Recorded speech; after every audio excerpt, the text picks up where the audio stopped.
last 5 months, we've heard protesters' calls to defund the police, many saying the city of Omaha has too big of a police budget. Now, this message was heard again during the city council meeting today, where they discussed a contract to replace body cams and tasers for the Omaha Police Department. 3 News Now reporter Kent Ludson was at that meeting and has those details.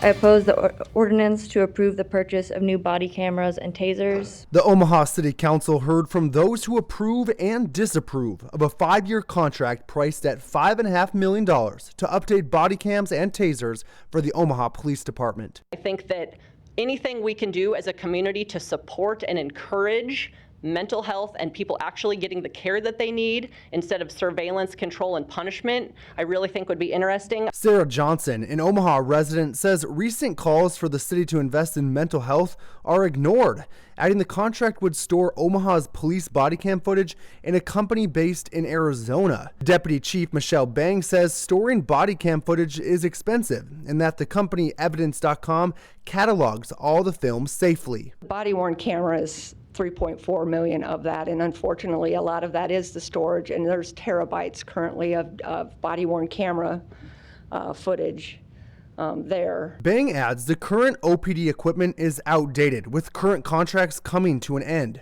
Councilman Ben Gray responded, stating body cams and tasers help keep police accountable. Well, I intend to support this next week because in the community that I represent, I want there to be evidence when you mess over people in my community. According to the Omaha Police Department, over the span of 10 years, officer-involved shootings have decreased from 11 in 2010 to 1 in 2019. Councilman Gray says OPD has worked hard to lower crime, adding tasers and body cams play a major role in this declining number. We reduced crime to such an extent that people around the country were coming in to look at what this police department and the Empowerment Network and this community was doing. In Omaha, Kent Ludson, 3 News Now.